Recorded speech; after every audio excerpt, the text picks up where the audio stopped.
Batter up. Rob and Chris, they're on the air. Yankees, Mets, they're everywhere. From the Bronx to Queens, the diamond gleams. MLB talk, the ultimate team. MLB is the place to be. Rob and Chris with the pitch you'll see. Swinging stats and stories fly. Baseball talk that's amplified.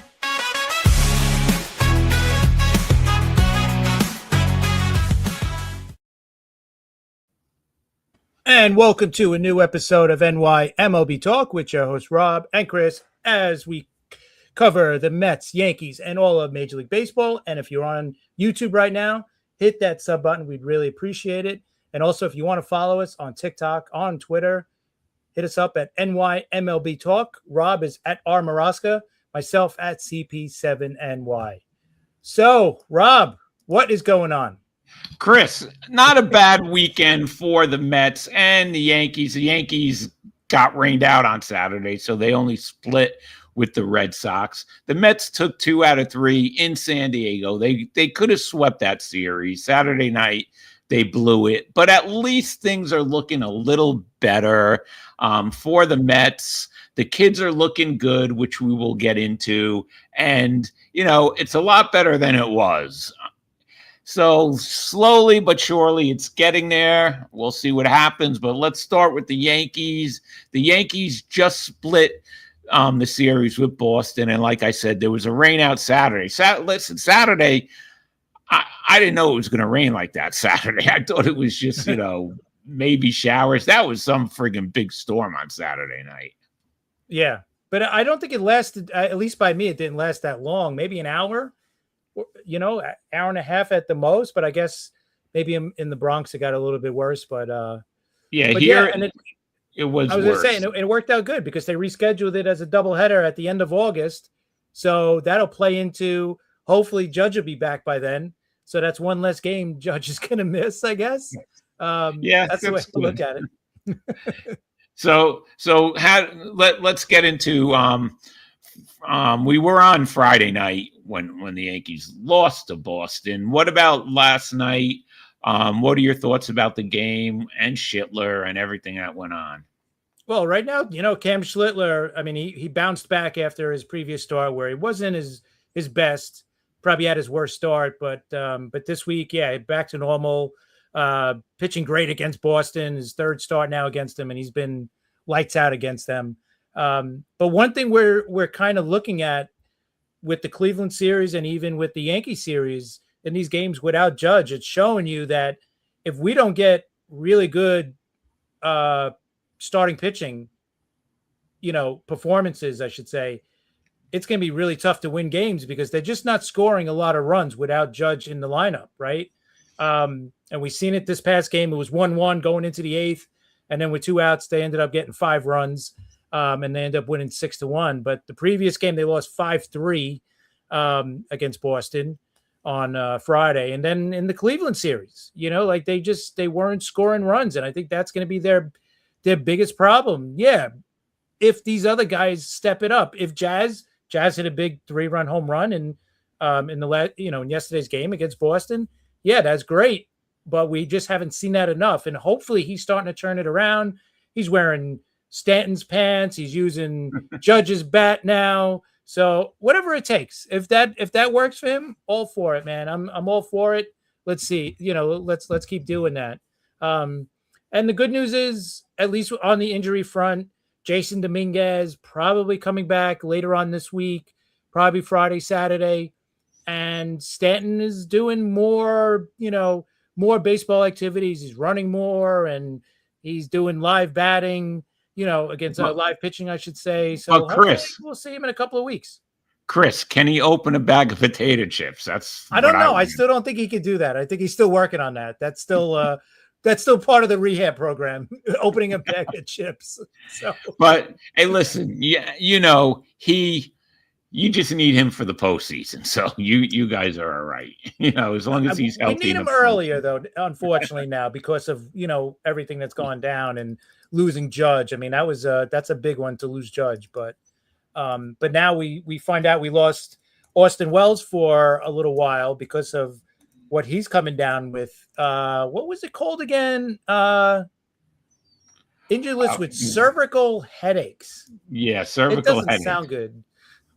You would think catchers get that more often, because of all the abuse that they get catching. But Yeah. but listen, if that's the cause of why he's been hitting so bad, then great, let's fix it. And when he comes back, hopefully he'll be a little bit better than what he's been, because he's been horrible. JC was bad. They actually sent down JC Friday night, and then they had to bring him back up because of Austin Wells dealing with this cervical Headaches. cervical headaches. So now they got Ali Sanchez up as well, former Met.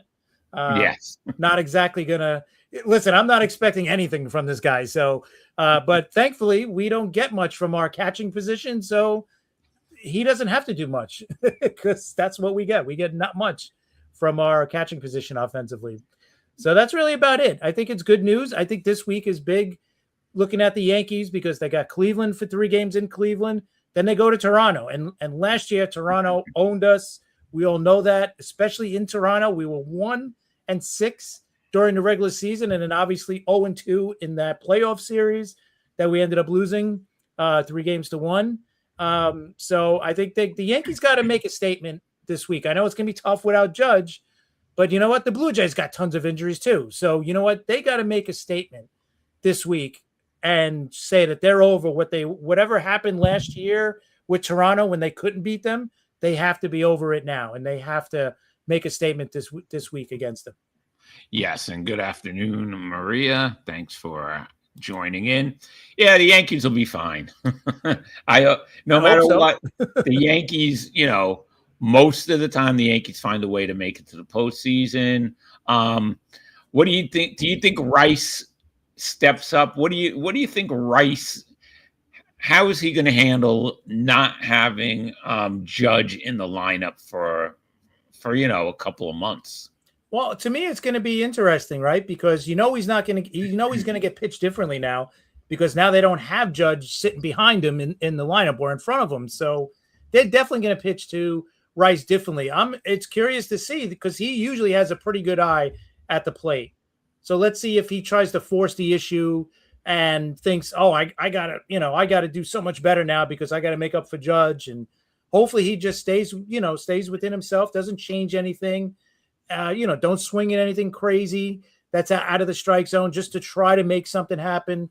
Let it come to you, let the pitches come to you, all that stuff. So, but I'm curious too. I'm curious how he's doing. Like so far he looks okay. But you never know. Like once this team gets going and if they don't get going offensively, he might put a lot of pressure on himself to say, okay, someone's got to, how it's just human nature with some of these guys. So, it's going to be interesting to see how Rice responds to this. And I think once they hopefully Stanton will be back in a couple of weeks. If they get him, just his presence in the lineup, I think will help. It's not Judge, but it is definitely a presence. So that's what I'm hoping for. Yeah, and the Yankees are virtually tied with the Rays for first place right now anyway. A couple percentage points under the Rays, but that's nothing, basically tied for first. So, the Yankees are in a good position right now. I think they'll be all right. It's never good without your star player and your captain, that's for sure. But I think they'll handle it okay.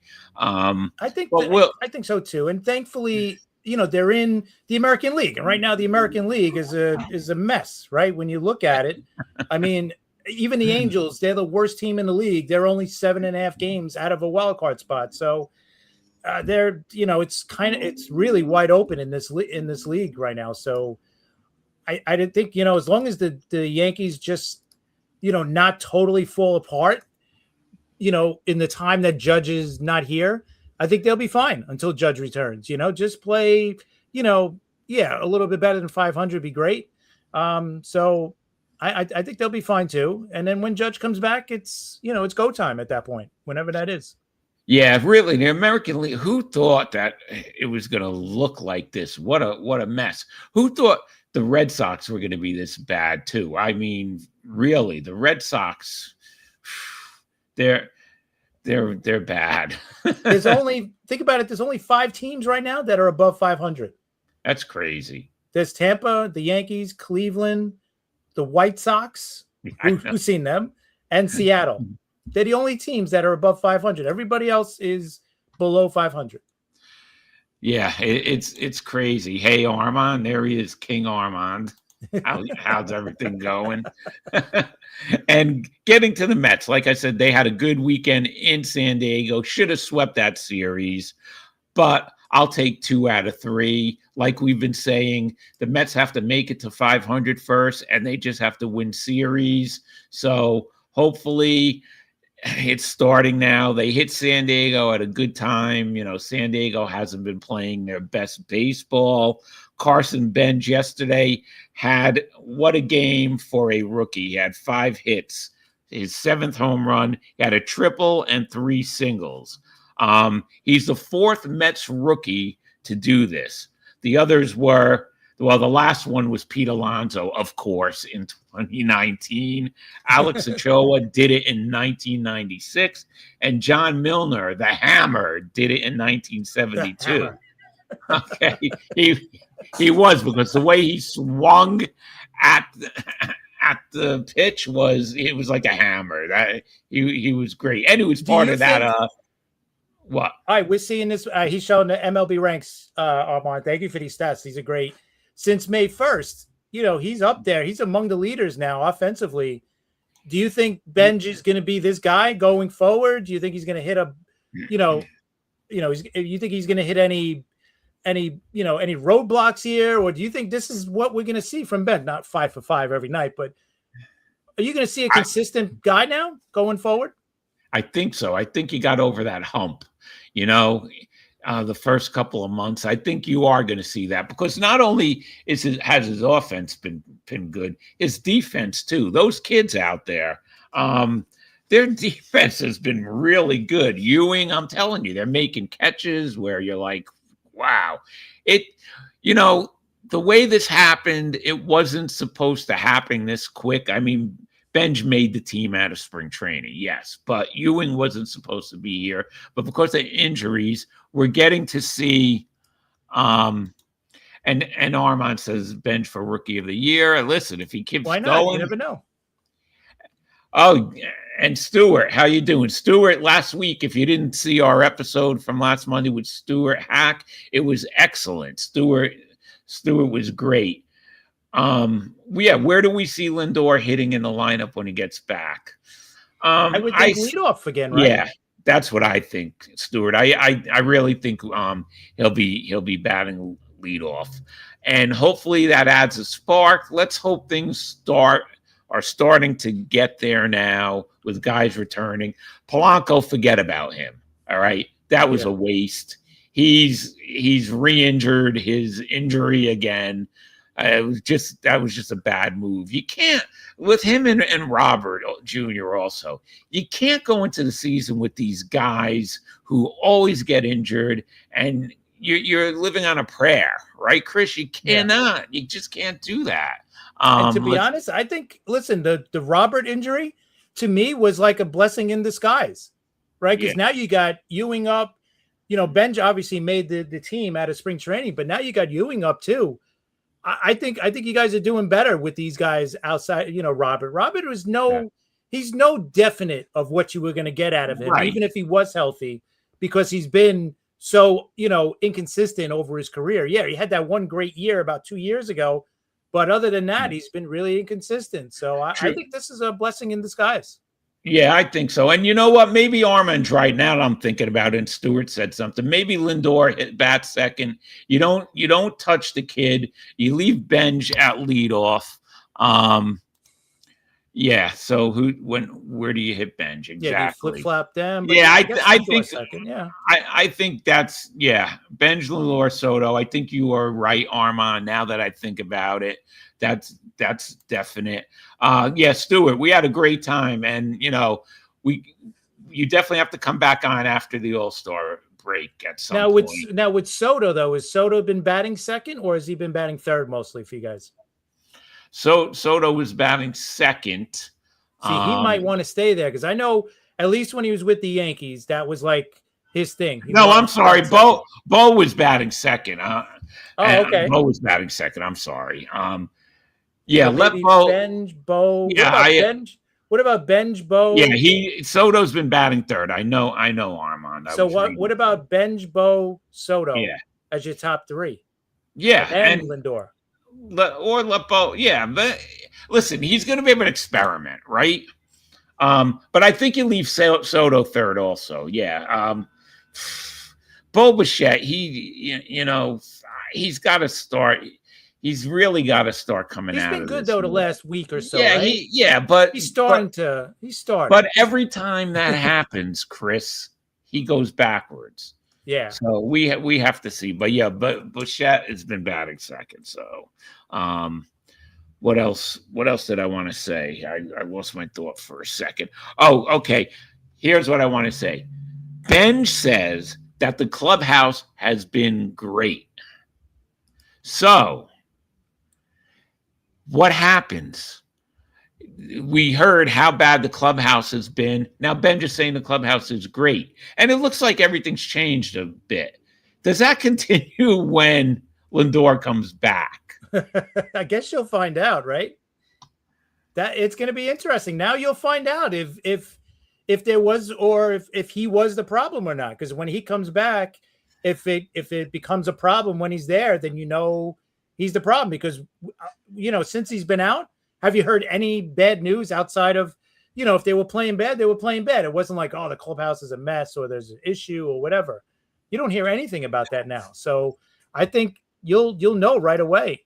And you know what? Here's something else. In the last 2 weeks of the season, Bo Bichette is batting .311 on the season for the last 2 weeks. And also Marcus Semien. He's been kind of coming alive, right? He's been batting his last 2 weeks, .279. He's got 5 homers over the last 2 weeks. What do you think of him? Do you think he's starting to, break out here? Yeah, his bat is better. But remember, you got to take in his age too. If he starts to hit and be more consistent, like he's been, listen, he's hit a few home runs the past week, which is great. But like Armand said, the Padres are brutal. They really are. And like I said, the other night, Saturday night, I was pissed because they really should have took that. They blew that game. They really should have swept the Padres. But you gotta be happy with 2 out of 3. I'd say the last 2 weeks, the only guy that's really sticking out here that's not hitting well, to be honest, is Juan Soto. Yeah. The last 2 weeks, he's batting .214. Yeah, Soto's slowed down a little bit.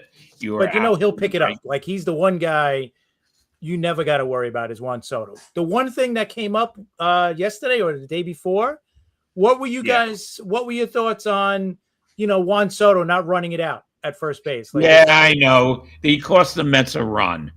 What are my thoughts? I was pissed. I mean, really.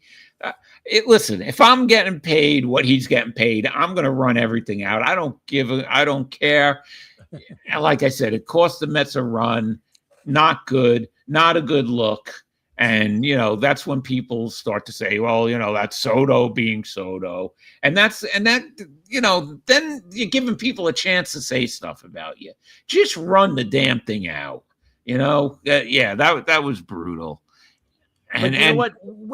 I think with Soto, since he plays every day, Machado real quick. Yeah, he's not doing well.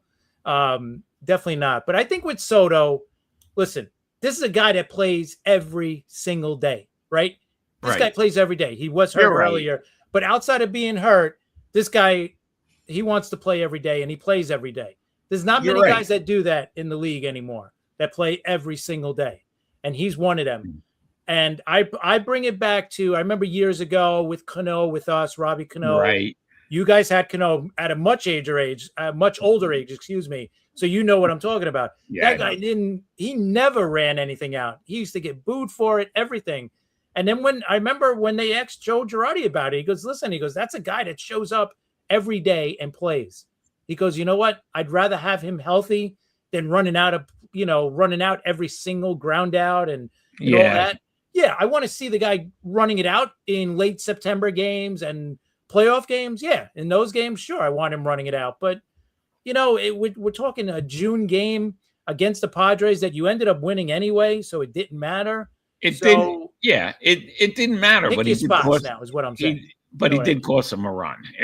That's the key to me for that. Yeah, and I get what Stewart's saying too. He wrote down he needs to set an example for guys like Benge and Ewing. I get that, but rookies that come up, they better be hustling out every single play, right? Like if they're not, the manager Mendoza or the players are going to pull them to the side and say, "Hey, you're lucky you're even up here." So you better hustle out every single play and all that stuff. So, but I get that he does have to set an example. But on the other side, do you want him to be hustling out every single play? Because he does play every game. Yeah, and you don't want him to injure a hammy or anything. No, if he pulls a hamstring running out a ground out, people are going to flip out. So you know what?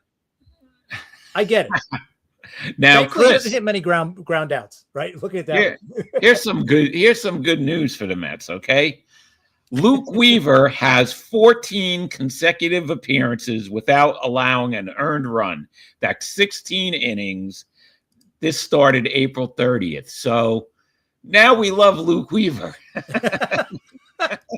What about Devin Williams? Are you still on the fence about him, or he's all right now?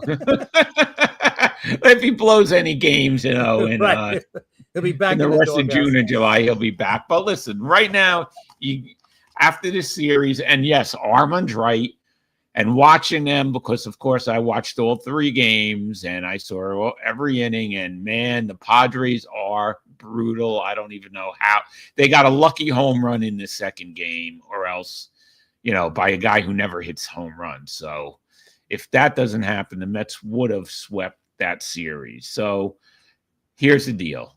Now the Cardinals come into town, right?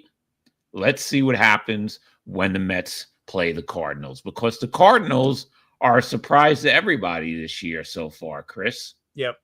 It's them, and then you got the Braves. So you got 2 really tough. I mean, the next few weeks, we talked about it, I think, last week, how tough the schedule is. But, yeah, it's going to be tough for you guys. You guys got a tough road in front, right? You got St. Louis, the Braves, then you got Cincinnati, Philadelphia, the Cubs, who they're another brutal team right now, the Phillies, but I'm sure the Cubs will be playing better by then. But yeah, I mean, this is going to be a big series. This is kind of okay, we think the Mets are playing better, and they are playing better, but now you're playing a much better team. So let's see how they handle the Cardinals at home. And they got the Braves right after them. That's 2 really good. That's really tough series. Listen, if they come out of it 3-3, that's not bad, but you'd like to see 4-2 out of this 6-game homestand. That would be nice. That'd be a nice little, continually step up. And you have a Dom Smith playing for the Atlanta Braves now, who is a man on a mission. So, he has one thing on his mind right now. Yeah. We're coming up to play against the Mets, and I just want to show you what I could do. And, you didn't want to wait for me. So, I mean, I can't believe the season he's having for the Braves.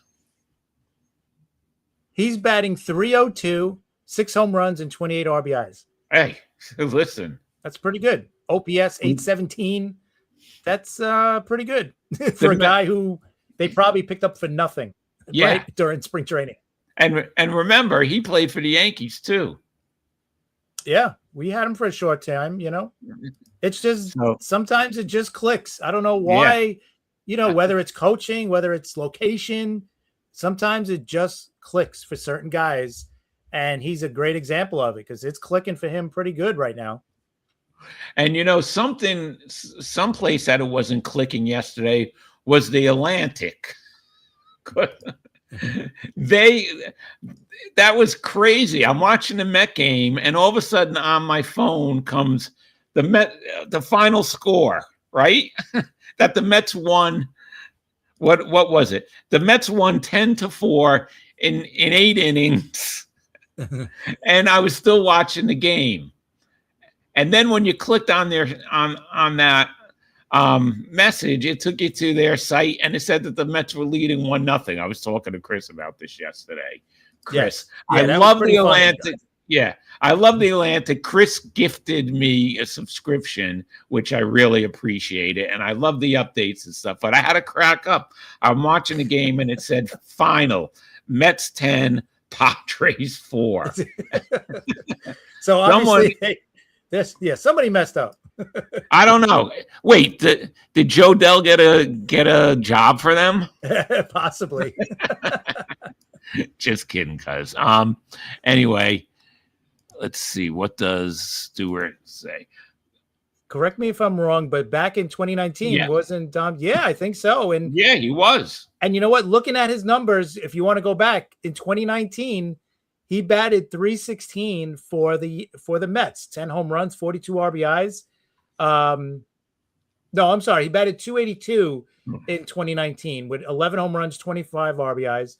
Then in 2020, the COVID season, he had a .316 average with 10 home runs, 42 RBIs. Everything looked great. 2021, he dropped down to .244, 11 home runs, 58 RBIs. And then 2022, rock bottom, batted .194 for you guys. And then that's since then he's bounced around, right? He went from Washington, Boston, Cincinnati, San Fran. He was with us for a little bit too, if I remember. But yeah, he was. Yeah, well, his best year was the COVID year. In 2019, Mickey Callaway's last game as manager of the Mets, Dom Smith hit that game-winning home run in the last game of the season, which meant nothing because we've said this a million times. If Diaz has a Diaz year, the Mets make the postseason 2019. Diaz had a horrible year when he came over from Seattle, so the Mets, and think about that, right? If Diaz, think about the careers that guy affected when you think about Diaz, right? If he had an average Diaz year, they make the playoffs, and probably, very possibly, Mickey Callaway is still the manager of the Mets, right? Yeah, well, it's seriously because listen, he almost made the playoffs with a guy who couldn't close a game. Yeah. So imagine if he had a guy that was closing. Well, look at that pitching staff. Wheeler, DeGrom, Syndergaard. I mean, that pitching staff was friggin' awesome. Yeah. And they should have made it. And Diaz just had a really bad year coming over from Seattle. So that really affected it. But that's a great point, Chris. That him having a bad year affected like Mets history, really. Because you can't get rid of Mickey if the Mets make the postseason. So, and there were any other problems with Mickey at that point. So you really could not get rid of Mickey if the Mets make the postseason. So yeah, that's a great point, Chris. And then does Wheeler stay if the Mets make the postseason and possibly win a World Series? Does he stay? Do the Mets pay him to keep that staff together? So you're right. That does, that does make, that's a good point that you made. Anyway, do you have that chart with the wild card chart that you had? All right, so let's look at this in the National League right now. The Mets are 5 games out of the wild card. Okay, so listen, it's only the beginning of June right now. There's plenty of time. Last week I was saying the Mets are done. Let's remember that. Okay. Listen, you're not the only one, Rob. I think everybody was saying they were done. I don't think anybody was feeling confident about the Mets, and so, most people still don't. Because all right, you beat 2 out of 3 against one of the teams that's probably playing the worst. And even though the Padres are still right there for the wild card, as bad as you've seen them play, they're a half game out of the wild card. So it's wide open right now for that final spot. And listen, I said that, because I've watched every game this season as usual. Okay, I've sat through the 3 brutal West Coast 10-20 at night games, losing sleep for this stuff. Like, what am I, crazy? So at least this was all right with the Padres. But the Mets have to look who's in front of them. Miami, which, they got swept by Miami. They swept Miami. Cincinnati, they had problems with Cincinnati. Washington, they always have problems with Washington. The Cubs and Pittsburgh and San Diego, which they just took two but out you know of what? three. Those are all teams that Yes. are beatable, right? There's not Right. like, oh my God, those are tough teams. Every No. one of them, even Arizona, Yeah. they're leading it. And I think none of those teams are like, oh, none of those teams should scare anybody right now for Right. that final wild card spot. None of them. Listen, you're right. And there's a lot of season. And we always say it's so cliche. It's a marathon. Baseball season's a marathon, not a sprint. So there's plenty of time. Pittsburgh, 34-32. Well, that I'm telling you that They're going to fall down. I know Yeah, it. They just don't have. they have to. They have to. But they actually they got some good news, right? Brandon Lowe tested negative for a fracture. If he was out, if he was going to be out for an extended period of time, they'd be in trouble because he's batting .252 with 15 home runs and 41 RBIs. So the Pirates got some good news there, right? Yeah, exactly. Because if you lose him, that was going to be really tough for them because their lineup is not going to kill you, right? It's they're as good as they are because of that starting rotation. And their bullpen's not great either. So they need every bit of offense that they could get. And if they lose him, he's been probably their best offensive player outside of O'Neal Cruz. So, yeah, I mean, that's big. And for him to be back out there, and hopefully playing again soon and not being out for, what would have been, much worse, obviously, if he broke his knee. Yeah. They got lucky there. He fouled that ball off of his knee, so that's lucky. All right, you got that other chart, our third base chart there. We could talk about that for a couple of minutes. All right, the top 10 greatest third basemen of all time. What do you think about this list, Chris? That's pretty reasonable. I mean, the only one I was thinking of, like Paul Molitor, how many games did he play? If I remember at third, because I know he eventually became a DH for a long time. Let me just see real quick. That was the one that really stuck out to me. Other than that, I mean, that's pretty good.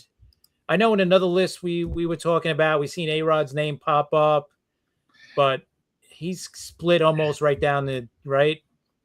Yeah, you read me the games played. He played about 100 and something more at shortstop than he did at third, right? Yeah, just under 100. I think like 70 or 80. But so then what do you? Yeah, quickly, Paul Molitor. He's played 1,174 games as a DH, 791 as a third baseman, and 400 as a second baseman, and almost 200 as a first baseman. So I don't know did you really put him on that list? I don't know. I don't know if you put him on that list. Really, there's probably. But do you replace him? Like, does A-Rod go on the third base or the shortstop? Yeah, that's a good question. I don't know. Well, we were talking about that before, Chris. And let's face it, if he doesn't go to the Yankees, he's not playing third base. He's only playing third base because of Jeter. So if he doesn't go to the Yankees, he's shortstop everywhere else. Yeah, without a doubt. Without a doubt. He wasn't moving to third base for anybody but a guy like Jeter at that time. Yeah, but the rest of Schmidt, no doubt about it. I mean, I luckily got to see Schmidt play, live against the Mets at Shea Stadium a bunch of times. So I got to see Schmidt play. I got to see George Brett play when I went to Yankee Stadium. We know I got to see Chipper Jones play. Yes. I think wasn't it called? It used to be called Shea, wasn't it? Also Chipper Jones Stadium for a while. I think so. Brooks Robinson, great defensive third baseman. I mean, one of the best defensive third basemen, and our friend Matt will tell you about that, Chris. Yeah, he's number one on Matt's list, I'm sure. Oh yeah, definitely. Eddie Matthews for the Braves, great. I think it's a pretty good list. I think. What about okay? Do you think a guy like Arenado should be up there? Do you think a guy like Manny Machado should be up there? You know, the guys that we've seen now, you know, the guys that are playing now, do you think any of them are going to jump to top 10? I don't know. We have to see what Machado does for the rest of his season. Yes, Stuart, Chipper did name one of his kids Shea. That's true. And also, he did when they were knocking Shea Stadium down. I don't know if Chipper bought seats or he bought something, a part of Shea Stadium. I guess it's in his man cave. Yeah, Chipper, another one. Yeah, that's right. Chipper's daughter is named Shay. And we go over that during our show on yeah, we did. That's why I put it up, but we did. We went and then there was another story too. But I read it again, and I believe it's not because of a relative. I believe that it's because of Shea Stadium that he did. But do I see any of today's? I don't know. What do you think about Machado? Do you see Machado right now? If Machado continues and his career goes down, I don't know. No. Yeah, but think about it. I've said it already. Machado is going towards 3,000 hits and 500 home runs. That's right. And right now he's at 2,100 hits, 2,107, okay. And he's got and think about it. He's got 7 years left on his contract. So whether he plays in San Diego or someone else picks him up if they cut him, which I don't think they will, but just saying, like, he's got 7 more years of guaranteed money, you know, left on his contract. So he's got 7 more years to do it. And I think he could get 900 hits or a little less than 900 hits in 7 years. And can he get 120 home runs in 7 years? That's less than 20 a year. I think he could get 18 a year or whatever it is. Here's the key: next season. Right. Okay. Yes, you're right. All right. That is the key. We don't know what's going to happen. If there's no strike, lockout, whatever you want to call it, then he definitely has a chance. And another guy I would put up there, I forgot to mention him earlier, Jose Ramirez, right? I think he's probably going to finish as a top 10 second baseman. And there you go. Good job, Stuart. That's true. He's another one if he has a few more great seasons, definitely. Yeah, but right now, Jose Ramirez. I mean, because you're adding the stolen bases with his numbers, right? That's the big thing. He gives you that stolen base threat that I don't know if many third basemen really have.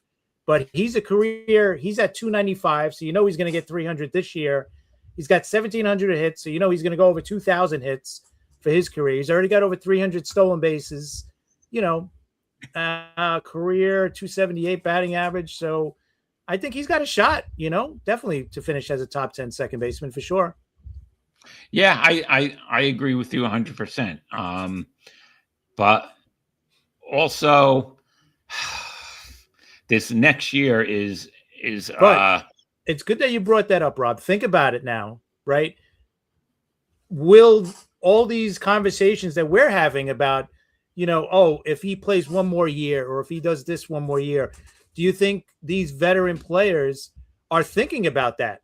Like, listen, I don't want to miss a year. I want to get does that mean a lot to Manny Machado or even Aaron Judge, right? Aaron Judge wants to get to 600 home runs.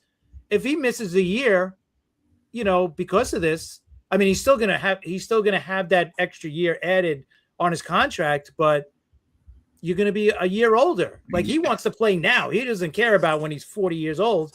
He wants to do it now. Like, he knows, okay, I could still hit probably 40, 50 now, hopefully, if I'm healthy. But as I get older, obviously I'm going to miss more games. Machado, do you think that plays into, you know, like, do you think he's going to go to the guys, you know, to the union and be like, listen, I want these numbers. Yeah, he's got the money. Right. The money is there already. It's guaranteed. The money is like, he's not playing for a contract. He's got 7 years coming to him no matter what happens. If they cut him tomorrow, he could sit home and get paid for the next 7 years, all that money that's guaranteed him. So I don't think it has anything to do with getting paid. He's getting paid. Like these guys, Aaron Judge, right? He's got what, 5 years left, 6 years left of his deal. Juan Soto, he's getting paid, right? He's got 14 years of his contract. So he doesn't care. So I don't think it's the money thing. Those guys, at least. I think it's if the money, if the numbers, if those career numbers mean something to a guy like Machado or Judge or any of these guys that, you know, I don't want to say they're at the end of the line, but, you know, when they have like 5-6 years left and they're like, oh, I could get to 600. Like Judge, I'm sure is thinking he could get to 600 home runs. I'm sure he's got that on his radar. But he also knows, hey, I can't miss time. If I miss any more time, I'm already going to miss 2 months, right? These 2 months are going to cost him, you know, 20 home runs maybe. So it's something to think about. It is. And we're going to have a great show coming up that I'm working on. We talked about it on Friday night. We're going to have 3 great guys coming on. 3 great, you know, we love these guys. Ed Lynch, John D'Acquisto, and Pete Falcone are all going to come on the same show. Ed Lynch just texted me like a minute ago that next Monday is good for him. So I'm just waiting to hear from Johnny D, and I'm waiting to hear from Pete Falcone. If next Monday is good for those guys, we'll do that next Monday. So that's something to think about, guys.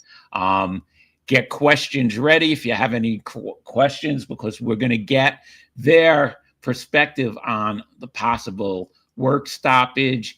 Ed Lynch was also a GM, you have to remember, of the Chicago Cubs. So, Chris, we want people to have questions. No, absolutely, yeah. So we're going to have a lot of good CBA, and this could be one of them right here. Jason brought it up. I don't think they get paid if there's no absolutely, yeah. If they're out, if they're not playing, they're not going to get paid. I totally agree. But all I'm saying is about their money, whatever games they do play, they're going to get paid, right? So that's all I'm saying. Like their money is guaranteed. Okay, if they miss, like, let's say if 2027 let's say there's no 2027 season. You're right. They won't get paid during that season, but their contract accrues to the following season. So it's going to be like it just didn't happen. So they're still going to have, what I'm saying is he's still going to have 7 years left on his deal. You're Michael, right. Okay. I'm sorry. Sorry, Michael. Oh yeah. It's Michael, not Jason. Totally agree. Exactly. They don't get paid during the season. You're right.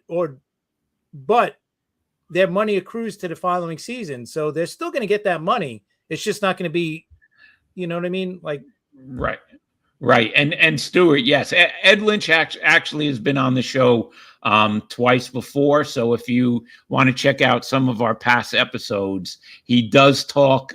We talked to Eddie about the 1986 Mets and what happened. And, you know, it was really a great show. So you're right. Didn't it happen earlier in the season?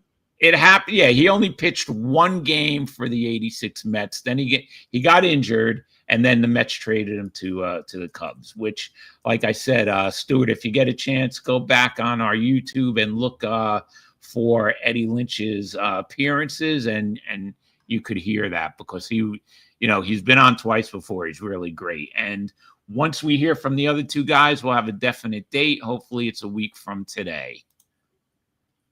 And okay, Michael, that was Michael. And he got traded June 30th to the Cubs. Yes. Yeah, he did. He got traded June 30th. Do you guys remember? Do you guys remember who it was? Who they got? Yeah. I talked nobody to him good. about So it. I'm just. I know. Yeah. I know. Nobody good. I can't remember right now. Chris, just read Dave Lenderman and Dave Liddell. Oh, yeah. Dave Liddell. That's right.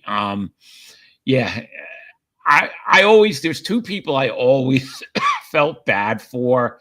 One was Ed Lynch and one was Rusty Staub, because, you know, they should have been there. But Ed told us he knew that with that pitching staff, someone had to go, and he knew it was going to be him. And remember, if he didn't get traded to the Cubs, he might not have been a GM. So he also said that to us. But anyway, Stuart and anyone else, you could hear what he talked to us about. the 86 season and everything. Anyway, all right. So, Chris, there's other stuff we got to do, and this show is flying by. You got that picture of the double first base? Yes. And we'll see what these guys say.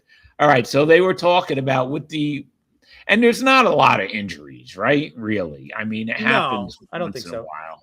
But, with the almost crash, with the crash the other night, they were talking about, again, a double first base. And Chris, you said you were for that, right? Yeah, I like it. I mean, listen, I know it's different, obviously, in Little League and even playing softball.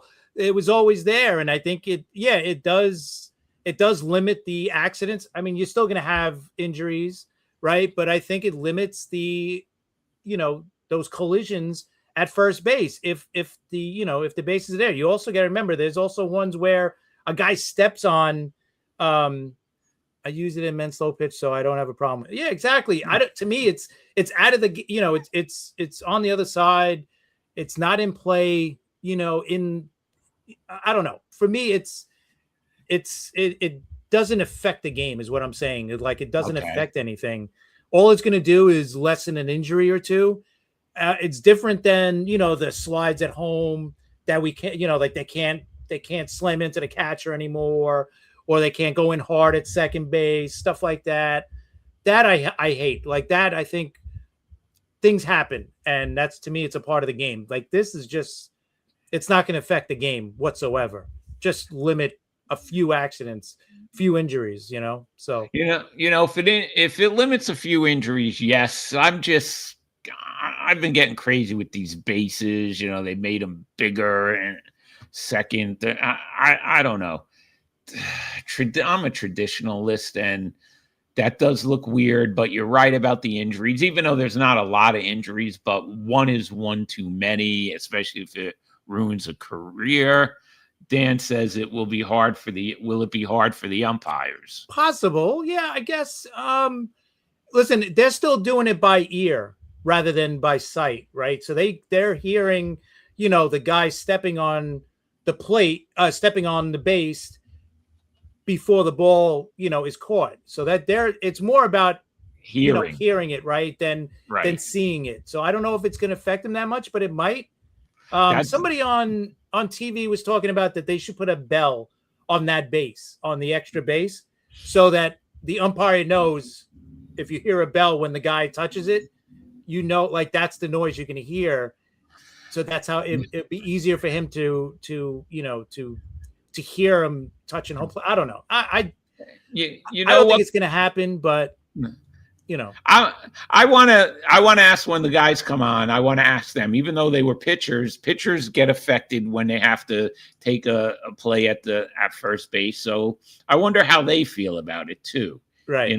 I like to hear what John D'Acquisto has to say about that. Again, it won't affect those guys because they're still touching their base. I know that runner base is not their base, right? So I don't think it's going to affect them too much. It shouldn't affect the way the game is played whatsoever. At least it shouldn't. It shouldn't, but who knows? And definitely if they went to the second home plate, no way. I never had. I never had a second home plate. That's for sure. No, I don't even know what that is. I don't know. I don't remember seeing that. All right, and Chris, what's this other thing going on right now in Major League Baseball? I think it started in St. Louis. The what is it? They take the shirts off. What is that tarps called? Off. The tarps off, right? Craze. Yeah. It started in St. Louis, and the guys are taking the shirts off, and the females are wearing spray paint shirts of chest and tarps off. What is that? What's going on with that? Hey, for fans, I have no problem. I think that's cool. I think if it's fans having fun at the game, and if it's going to bring more fans to the game, awesome, right? They're not doing anything bad, so I have no problem with it. Yeah, they're not doing anything bad in it. No. Yeah, is the wave finally done? Have you seen any waves this year? I haven't really paid attention to it. Let's hope it's not. Hopefully this is making that happen less. But I don't mind it, and listen, I'm not saying women should do it, but if they did it, I would not have a problem with it. So I don't think any guy would have a problem with it. Listen, that might bring more people into the stadium. There you go. There you go. So maybe that happens, but then they'd have a problem with the broadcast, of course. Okay, yeah, that's crazy. And okay, now I got a question with you, Volpe. What's going to go on with Volpe? What do you have to say about Volpe, Chris? I'll say this: and every Yankee fan out there would agree with me. I do not get why he's being pushed out there every game at shortstop. When Caballero came back from his injury, he should have been the shortstop. Simple as that. Volpe has not hit well. He has not defended well. I still don't understand why he's out there. He's in like 210, and his fielding has not been great either. So I just don't get it. I don't get the love affair by the organization with Volpe. I get it. He was a first-round pick and everything else. It's time to let it go. You know what? Dominguez comes up probably the end of this week, they're saying. So if he returns, I think that's when Volpe should be sent down because it's not worth having him up here. Yeah, and there's what Armand So that's said. Today. That's great. But for the past 2-3 weeks since Volpe has been up, he's been the starting shortstop. So I'm hoping this is what they're going to do from now on. And when Dominguez comes back, hopefully they send Volpe down. We don't need him. And that's another thing with him is he can only play short. So that hurts his, any kind of, maybe we could leave him at second. Maybe we could put him at third. No, he could only play short. What they should do is send him down to AAA when Dominguez is ready, or send him down now for all I care, but wait till then. But when he goes down, say, listen, start working at second base. I know they mentioned it a while back that they were going to have him play some at second base. Hopefully that happens, because why else would you want to bring this guy up? He's not good, and he's not good at short. Like, he's not even a good defender. So right now he's adding nothing to the team. So I think once Dominguez is ready, ship him off. I love this kid Schumann that they got from the A's. That guy plays everywhere. Gives you good at bats as well. I'd rather see him on the roster than Volpe. So, and Rosario, Rosario, he's our other guy who could play third a little. Yeah, I remember him. Yeah, I know. Right. So I think Volpe, I think this is the end of Volpe here this week. I think this is the end of him. Once Dominguez is up, I think Volpe gets sent down. And I think what would help him is a change of scenery. I really think he needs to be traded. I was just going to ask you, because I like the kid. I think he's got I think he has talent. I think here is not the good place. And he's got no future here because Lombard is coming up soon. They got Lombard Jr. in AAA. So he's a step away from coming up. So I think Volpe's got no future here. Yeah, I think, I agree with you. I think a change of scenery may do him, better. Like, go to another team where there's not all this pressure. They really screwed. We've talked about this a bunch of times. When they said he was the next cheater, that really, really screwed him up. You can't do that. It affects these guys. The same thing happened with Bobby Mercer. They were calling him the next Mickey Mantle, right? And you can't put the pressure on these kids. They're going to be themselves. All right. There was no way Volpe was going to be the next Derek Jeter. There's no way. You put the pressure on a kid. Look what happens. And I think he's got to get traded to a team, maybe the A's. Chris, the A's are playing in Vegas tonight, right? Yep. Yeah, they're finally going to play in Vegas. They're not playing in their new stadium yet. I think they're playing 6 games in Vegas this week. Yeah. So, listen, it's still a AAA stadium.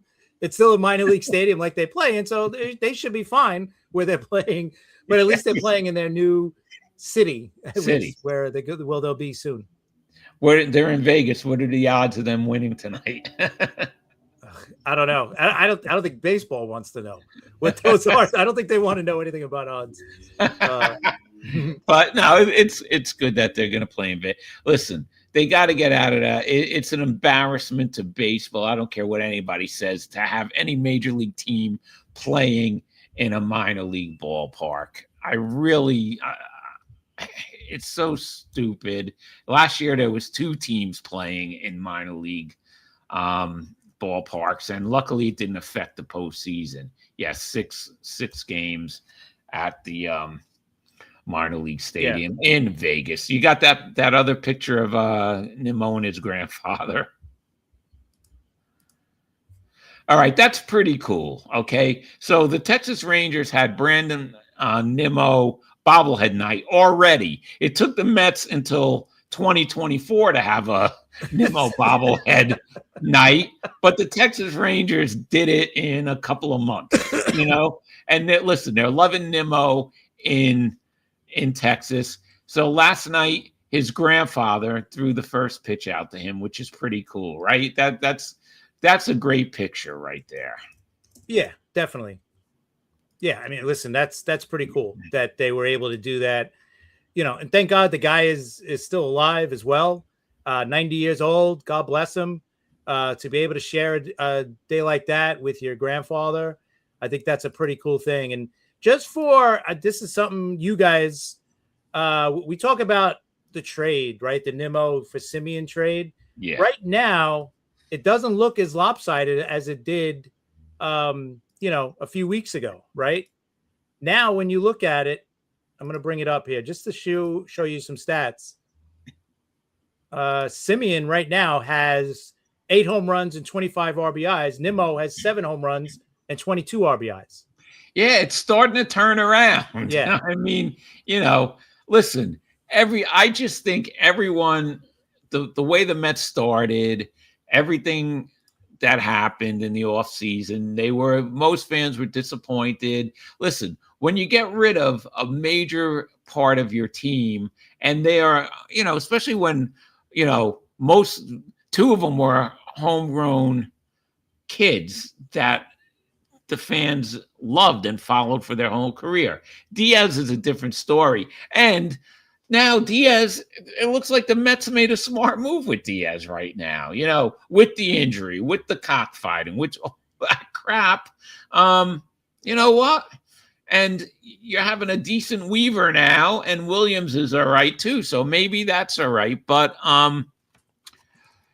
let's see. And offense around MLB has not been good. It really is. It's like a Twilight Zone season so far, Chris, that's leading into the unknown, the abyss, because we don't know what's going to happen. So somehow it's like a fitting season. And that's why I don't know if it's a good idea to add 2 more teams here in the next few years. That's what I said the other night. I don't know if that's a great idea. And listen, the last time offense was becoming this bad, what'd they do, right? They added the DH back in 1970. So right. I wonder what they're going to do. Are they going to lower the mound again? Or are they going to? I remember a couple of years ago we heard they might push the mound back a few inches. I don't know if that's going to happen, but yeah, they usually do something when offense is bad, right, for a couple of years. So let's see if this might be just 1 year where it's just bad. But if it doesn't get better in the next couple of years, baseball is going to do something. And one more quick thing going off of baseball for a second. New York City is about ready to explode with the Knicks up 2-0 against the Spurs. Chris, all this stuff's going, people are going crazy because President Trump's going to the game and it's going to kill everything. But he actually, to give him, credit, he actually was a Knicks fan for years, and he has been to other playoff games. So you can't say anything about. But the security and everything's going to be a mess, Chris. That's for sure. Yeah, right now the NYPD just posted this. Starting at 4 p.m. today, vehicle and pedestrian traffic will be closed from West 30th to West 35th Street between 6th and 8th Avenue. No one will be allowed inside that area unless you have a ticket to the game, a train ticket, or are going to a business inside that area, have credentials, or have some other authorized reason to be there. So it's going to be good luck, guys. Yeah, and a lot of the watch parties around the Garden are being canceled because of this. So, I don't know. It is what it is, but listen, enjoy the game. Actually, tickets have gone down a little bit. I know. Because of this. So that's a good thing. If you had a couple of grand, and you were willing to spend $4,000 or $5,000 on the ticket, you might be able to get in now. And yes, Armand, Luke Weaver has a .95 ERA since the last Knicks loss. There you go. Wow, that's great. Anyway, all right, Chris, that's it. You got anything else before I make our announcement? No, I think that's it. Thank everybody for joining us and hanging out with us in the comments. We appreciate it. Remember, hit that like button. We'd really appreciate it. Hit that sub button on YouTube. We really would appreciate it. That could only help us. But thank you for the support. Yeah, thank you. And Friday night, 10 p.m., we have Liz Terhune coming on, and she's going to talk about the Mets, Yankees, and we're going to talk about her late brother, Rob, who I played baseball with almost every day of the summers when I was a kid, and he was a great coach from Lodi. So we're going to have her on Friday night at 10 p.m., and I'll make an announcement when the other guys are coming on as soon as I know. So we will see everybody Friday night at 10 p.m.